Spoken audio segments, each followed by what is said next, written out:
주님이 여러분과 늘 함께 동행하심을 믿으시길 바랍니다.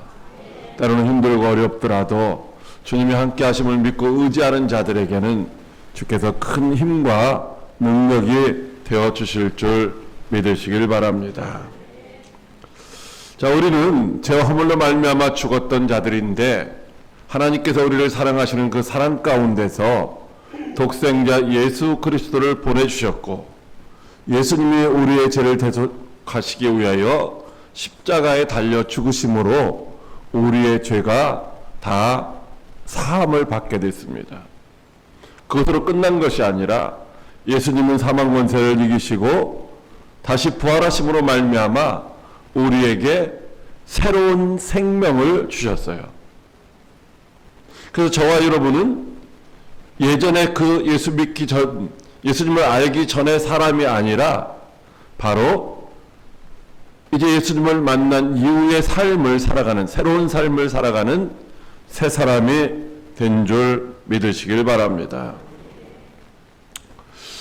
그런 얘기들을 하더라고요. 이게 심장병에 걸려서 얼마 못 사는 사람들이 심장을 이식하는 경우가 있어요. 다른 사람의 심장을. 그런데 이게 심장을 이식받은 사람들은 자기가 예전에 경험하지 못했었던 어떤 것들을 경험하게 된다고 하더라고요.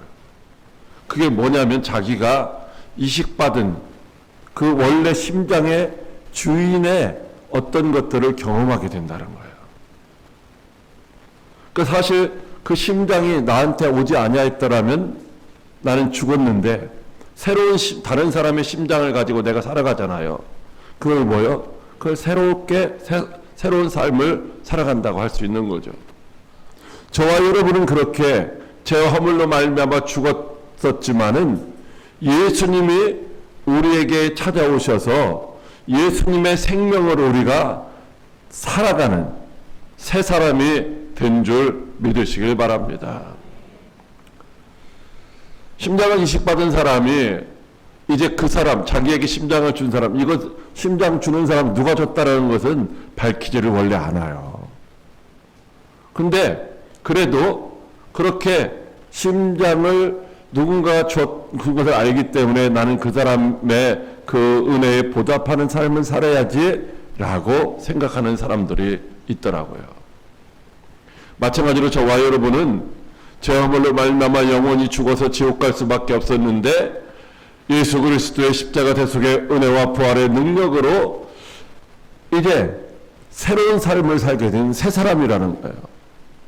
그래서 그 은혜에 보답하는 삶을 살아야 하는데 오늘 우리는 사실 그렇게 제대로 살아가지 못하고 있죠. 물론 조금씩 그 은혜에 합당한 삶을 살아가지만은 하나님이 원하시는 만큼은 못 살아가고 있다라고 하는 것입니다. 그러면 우리에게 새로운 생명을 주신 하나님이 우리에게 어떻게 살아가기를 원하실까? 우리를 향하신 하나님의 뜻이 무엇일까요? 사도 바울은 예수님을 만난 이후에, 그 부활하신 예수님을 만난 이후에 그의 삶이 180도 달라졌습니다. 예수님을 만나기 이전의 삶과 이후의 삶이 180도 달라졌는데 왜 그렇게 달라졌는가? 그는 이렇게 고백합니다. 이제 내가 사는 것은 내가 아니요 내 안에 그리스도라는 것입니다. 내가 육신으로 사는 것이 아니라 내 안에 계신 그리스도로 말미암아 사는 것이기 때문에 내 뜻대로 살지 않고 내게 새 생명 주신 내 안에 계신 그리스도로 말미암아 살기 때문에 이전 것은 버리고 배설물처럼 버리고 이제 지금은 하나님의 뜻을 따라 살아가는 새 사람이 되었다라고 그렇게 고백을 하고 있습니다. 그래서 하나님이 오늘 저와 여러분에게는 어떻게 살기를 원하실까요? 첫째로 영적인 예배자가 되라고 하십니다. 로마서 12장 1절 말씀 시작. 그러므로 형제들아 내가 하나님의 모든 자비하심으로 너희를 권하노니 너희 몸을 하나님이 기뻐하시는 거룩한 산 제물로 드리라. 이는 너희가 드릴 영적 예배니라. 아멘. 자, 우리는 하나님의 은혜로 새로운 삶을 살게 된 사람들이에요. 고린도후서 5장에 보면은 이전 것은 지나갔으니 보라 새 것이 되었도다. 이렇게 말씀하고 있어요.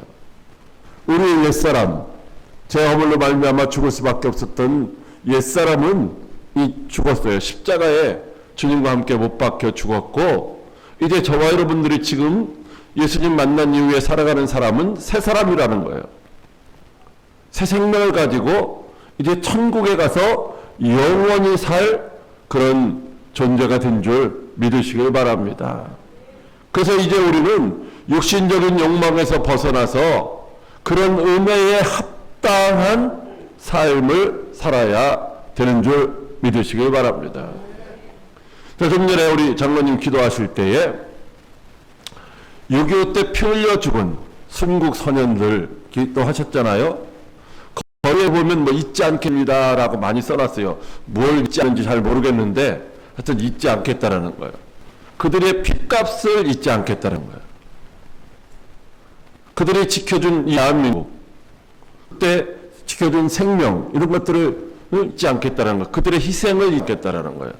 어떤 보상을 받기 위해서 흘린 핏값이 아니라 그냥 단순히 흘린 희생의 핏값, 그것을 잊지 않겠다는 거죠. 여러분, 저와 이분은 그것 잊지 말아야 되지만 정말로 영원한 지경을 받을 수밖에 없는 우리를 위해서 흘리신 주님의 그 보혈, 그 핏값, 그 은혜를 절대로 잊지 말아야 될 줄 믿으시길 바랍니다. 자, 그 시대에는 제사를 드릴 때 제물을 드렸죠. 짐승을 잡아 그것을 이제 태워 연기로 올려드렸어요. 흠도 없고 점도 없는 온전한 짐승을 갖다가 잡아서 피를 뿌고 또 태워서 하나님 앞에 버제로 다 연기로 올려드렸죠. 자, 신약시대 우리가 드리는 예배 때는 하나님 앞에 뭘 올려드리느냐? 물론 우리가 이렇게 헌금도 올려드려요. 헌금. 기도도 올려요. 그런데 이 신약시대에 하나님이 원하시는 재물은 뭐냐? 수표를 가져오라는 게 아니에요. 헌물을 가져오라는 게 아니에요. 오늘 하시는 말 보니까 하나님이 기뻐 받으시는 산 재물은 뭐냐? 우리의 몸이라는 거예요. 우리 자신이라는 거예요. 우리 자신. 구약시대에는 살아있는 짐승을 흠도 없는 것을 갖다가 죽여드렸지만 신약시대인 지금은 우리를 죽이는 것이 아니라 살아있는 상태에서 하나님이 기쁘게 받으셔서 사용하실 수 있는 그런 제물로 드려라, 이렇게 말씀하시고 있어요. 그렇게 드리는 것이 하나님이 기뻐 받으신 영적 예배라고 말씀하시고 있어요.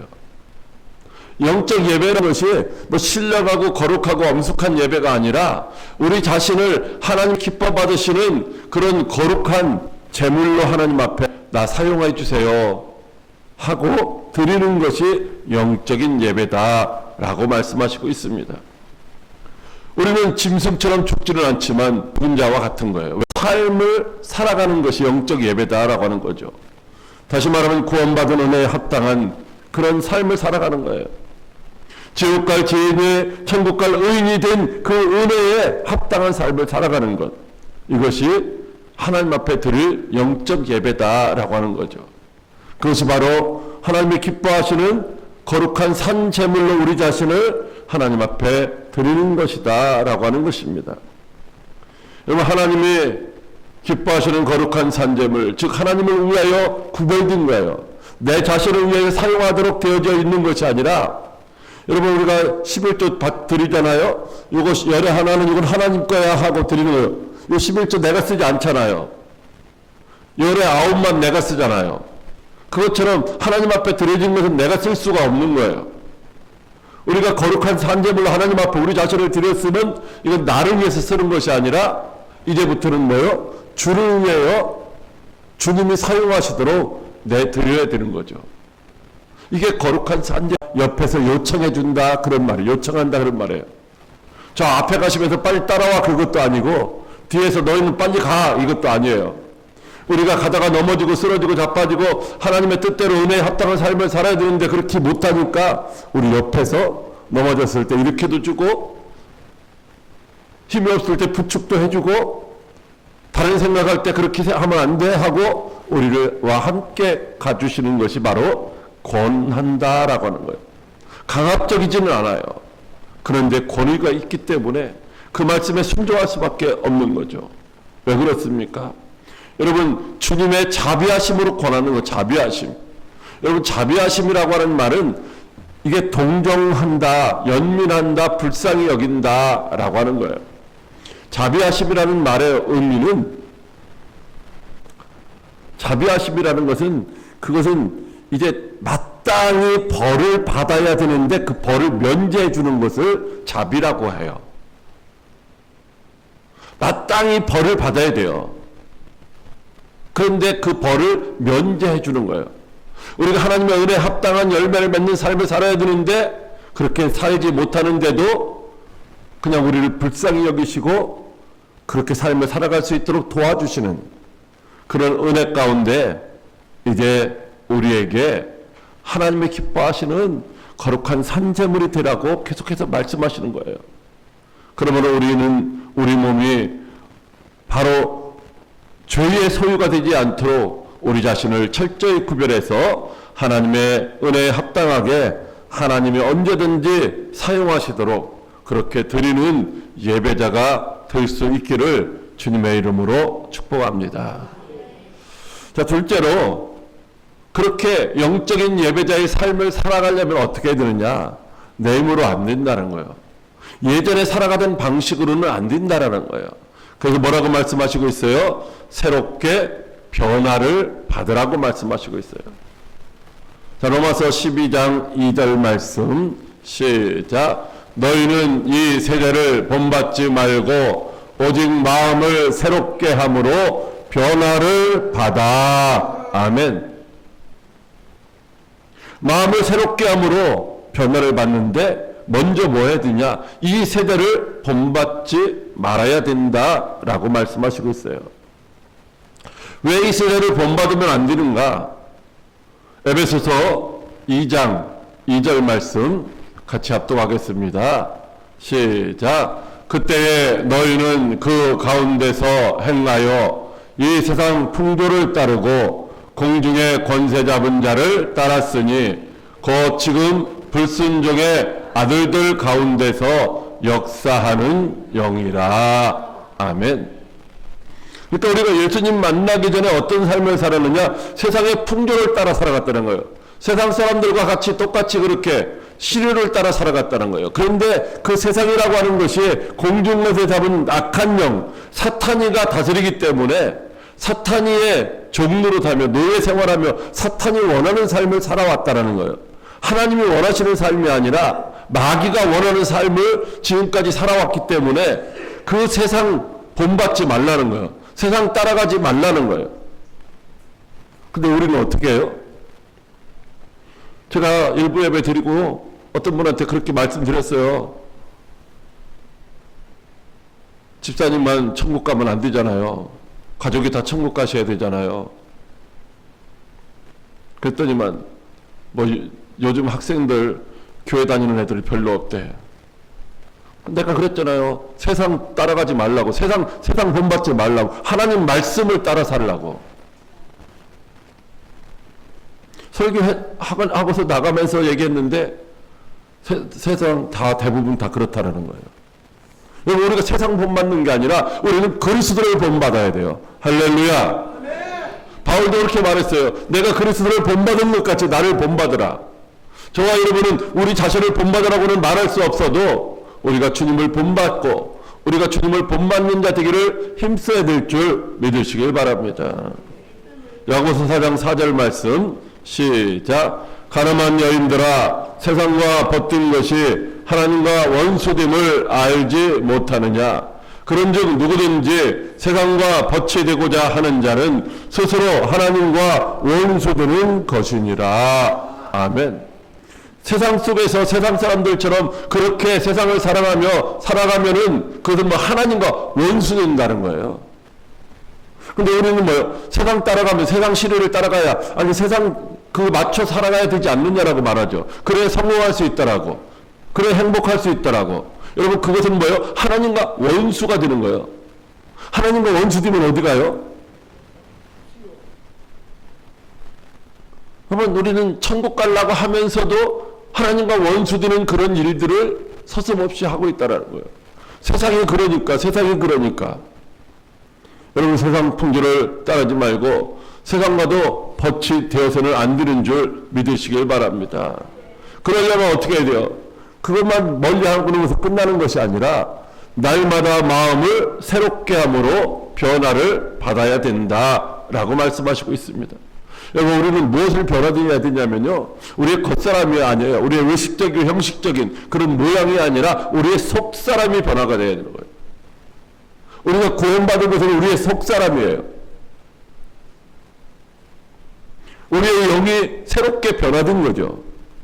죄인이었잖아요. 우리가 신분이 죄인이 의인으로 신분의 변화가 일어났어요. 그러면 신분의 변화가 일어났으면 그 다음에 어떻게 해야 돼요? 학생이 되었으면 학교 가서 공부해야 되는 거죠. 취업을 했으면 그 회사에 가서 일을 해야 되는 거예요. 군인이 되었으면 군인으로서의 생활을 해야 되는 거예요. 그냥 사회에서 있을 때 그것만 생각하고 그렇게 살아가면 안 되는 거죠. 신분이 변화되면요, 삶의 변화가 일어나야 된다는 거예요. 어떤 변화? 생각의 변화가 일어나야 되고, 언어의 변화가 일어나야 되고, 행동의 변화가 일어나야 되는 거죠. 쉽지는 않죠. 그럼에도 불구하고 우리의 신분이 바뀌었기 때문에 이제 그 우리의 삶도 자연적으로 변화가 와야만 되는 거예요. 그래야 그 신분을 유지할 수 있어요. 한 번은 용서해 줄 수 있어요. 왜? 구습이 있기 때문에. 두 번도 용서해 줄 수 있겠죠. 근데 계속해서 여전히 그와 같은 상태로 살아가면요, 어떻게 해요? 군대에 갔어도 적응하지 못하고 나오게 돼요. 직장에 들어갔어도 거기서 적응하지 못하고 쫓겨나게 되는 거예요. 학교에 들어갔어도 적응하지 못하면 어떻게 돼요? 퇴학처분 받는 거예요. 우리가 죄인에서 의인 됐으면 의인의 삶을 살아야 되는데 어디서부터? 생각에서부터, 마음에서부터, 그리고 언어, 행실로 이렇게 조금씩 변화돼서 그리스도의 장성한 분량에까지 나아가야 될 줄로 믿으시길 바랍니다. 내 힘으로는 안 돼요. 성령의 도우심을 받아야 되는 거죠. 그런데 저와 여러분 안에 성령님이 계신 줄 믿으십니까? 성령님하고 나를 부를 필요가 없어요. 성령님이 내 안에 계시기 때문에. 자, 로마서 8장 9절 말씀입니다. 시작. 만일 너희 속에 하나님의 영이 거하시면 너희가 육신에 있지 아니하고 영에 있나니 누구든지 그리스도의 영이 없으면 그리스도의 사람이 아니라. 아멘. 자, 이 말씀 여러분 잘 생각해 보셔야 돼요. 내 안에 그리스도의 영이 있어야 내가 그리스도의 사람이에요. 그래야 내가 천국 간단 말이죠. 우리는 다 그렇게 믿고 있잖아요. 그리스도의 영, 성령님이 내 안에 계시다. 나는 천국 간다라고 믿고 있잖아요. 그런데 그리스도의 영이 내 삶의 뭐예요? 모습이 아니라는 거예요. 나그네가 아니라 내 삶의 주인이라는 거예요.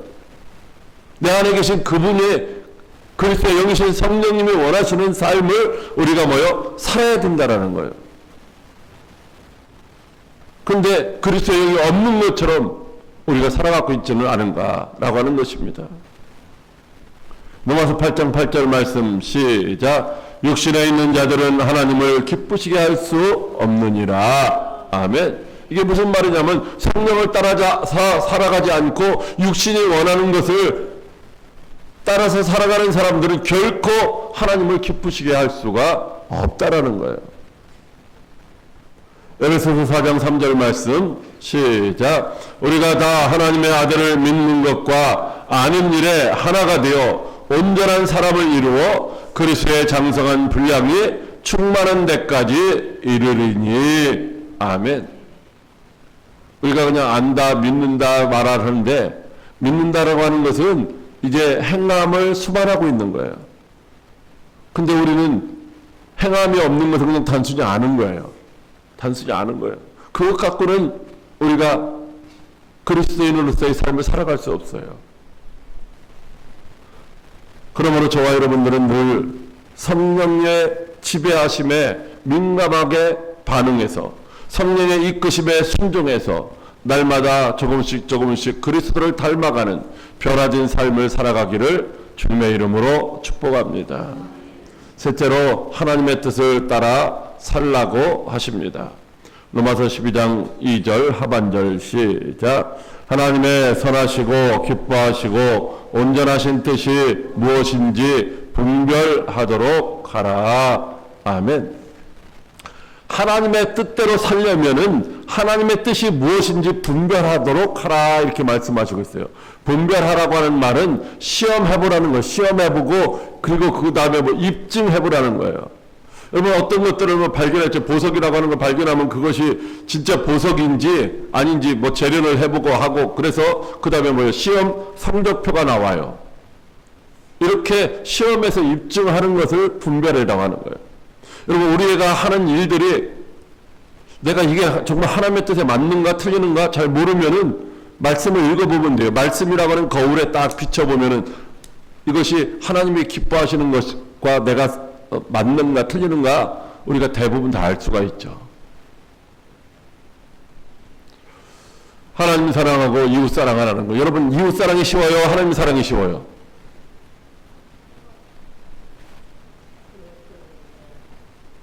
하나님 사랑과 이웃 사랑 어떤 게 더 쉬울까요? 하나님 사랑 뭐 우리가 하나님 사랑한다고 하면 뭐 되죠.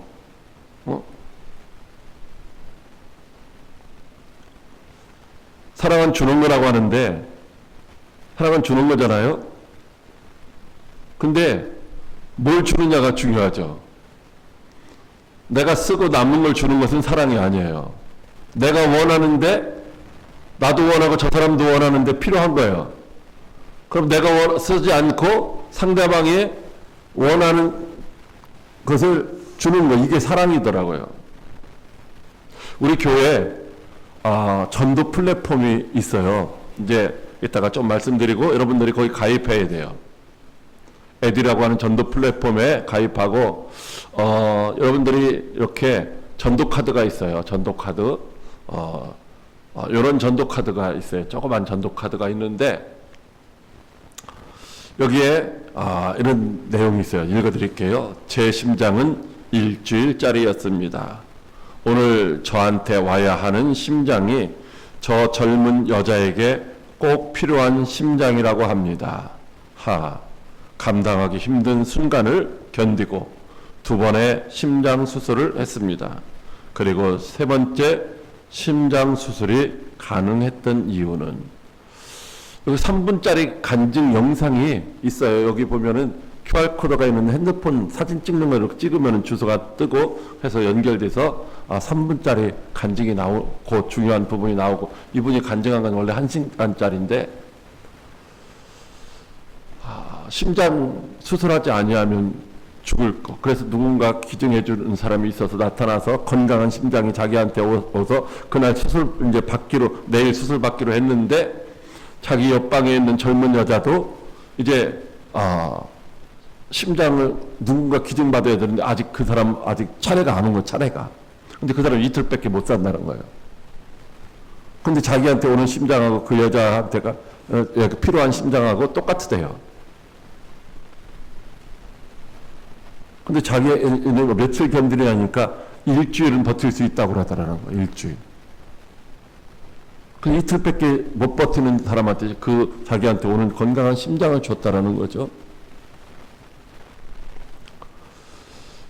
그래서 자기는 버티다가 또 쓰러지고 하면서 심장을 이식 받았는데 얼마 못 갔어요. 좋은 심장이 아니라 건강한 심장이 아니라. 그래서 심장 이식은 법적으로 2번 받을 수 있는데 또 심장을 이식 받아서 또 살았대요. 그래서 그러다가 이제 또 아파서 병원 갔는데 이제 당신은 죽어야 됩니다. 더 이상 심장을 이식받을 수 없으니까. 그런데 당신이 그때 다른 사람에게 준 심장, 건강했던 그 심장을 다른 사람들에게 준 거, 그것이 기록에 남아있대요. 자기가 심장을 기증한 것이 된 거예요. 그래서 그는 한 번 더 심장을 이식받을 수 있다고 해서 그래서 심장 이식 수술 받았더라고요. 이 사람도 미국에서 성공한 한인 1% 안에 들어가는 사람 이야기예요. 여러분, 내가 필요한 것을 주는 거예요. 하나님이 하나밖에 없는 독생이라는 말을 제가 몇 번 반복하잖아요. 하나님의 외아들이라는 말이 아니에요. 이 세상에서 하나밖에 없는 독생, 유일한 생명을 우리를 위해서 주신 거예요. 그 유일한 생명을 받은 우리는 어떻게 해야 돼요? 당연히 그 은혜에 합당한 삶을 살아야 되는 거예요. 그 생명을 주신 하나님의 뜻이 무엇인지를 분별해가지고 그 뜻을 따라 살아야 되는 거예요. 하나님의 선하시고 기뻐하시고 온전하신 뜻이 무엇이냐? 하나님의 선하신 뜻, 하나님이 좋아하시는 뜻은 인간을 죄와 사망에서 구원하는 거예요. 왜? 모든 인간이 원래 하나님의 형상대로 지음받은 존재이기 때문에. 원래 하나님과 함께 살기 위해서 지음받았었는데 죄로 말미암아 쫓겨났잖아요. 그 죄에서 다시 구원받고 그래서 하나님과 함께 사는 것을 기뻐하시는 거예요. 요즘에 보면 아산에 이제 사람 잃어버렸다고 하는 사람 찾는다는 문자가 많이 뜨더라고요. 그런데도 사람들이 그 사람이 그렇게 길을 잃어버리는 사람이 사실 삶에서 굉장히 부담스러운 사람들이에요. 부양을 해야 되니까, 보살펴야 되니까. 그런데도 찾는 거예요. 우리가 죄인으로 말미암아 쫓겨나서 영원히 지옥형을 받을 수밖에 없지만 하나님은 우리를 사랑하시는 거예요. 왜? 하나님의 이 DNA, 하나님의 영을 물려받은 존재들이기 때문에. 그 하나님이 기뻐하시는 것은 믿는 자들을 구원하는 것이라고 고린도전서 1장 21절에서 말씀하시고 있고, 하나님의 온전하신 뜻은 무엇이냐? 골로새서 1장 22절 말씀에 이제는 그의 육체의 죽음으로 말미암아 화목하게 하사 너희를 거룩하고 흠없고 책망할 것이 없는 자로 그 앞에 세우고자 하셨으니라고 말씀하고 있어요. 우리를 흠도 없고 티도 없고 점도 없이 온전하게 하나님 앞에 세우기를 원하신다라는 거예요. 이게 하나님의 뜻이에요. 그거 우리 사람의 힘과 능력으로 안 되지만은 예수님이 십자가에 달리신 보혈로 말미암아 우리는 모든 죄가 눈과 같이 양털과 같이 깨끗하게 되어지는 줄 믿으시길 바랍니다. 이것이 뭐예요? 우리가 전해야 될 복음이라는 거예요. 이 복된 소식을 전함으로 말미암아 믿는 자마다 멸망치 않고 이제 영생을 얻는 거. 이게 하나님의 뜻이라는 거. 하나님의 뜻.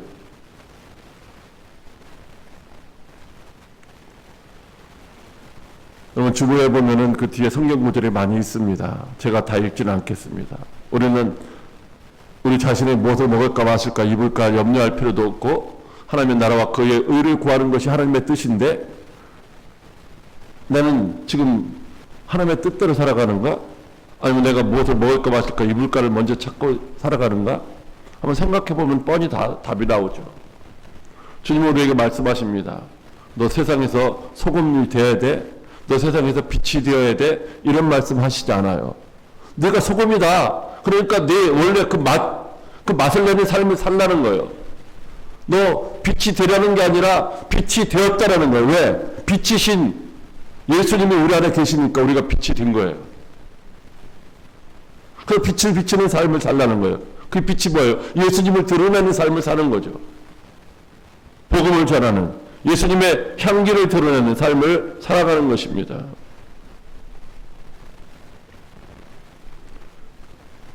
로마서 6장 12절 13절 말씀에 오직 너희 자신을 13절 말씀에 오직 너희 자신을 죽은 자 가운데서 살아난 자와 같이 하나님께 드리며 너희 지체를 의의 무기로 하나님께 드리라고 말씀하시고 있어요.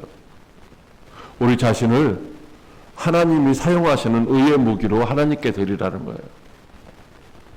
죄 짓는 데 사용하지 말고 썩어지고 없어질 육신을 위하여 살지 말고.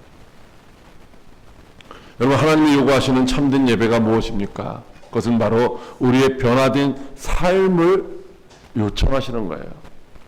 하나님이 원하시는 참된 예배는 바로 우리의 변화된 삶, 하나님이 기뻐하시는 쪽으로 변화된 삶. 이 삶은 바로 우리의 삶을 매 순간 자기 자신을 위해 사는 것이 아니라 하나님께 드리는 삶. 이것이 바로 참된 예배.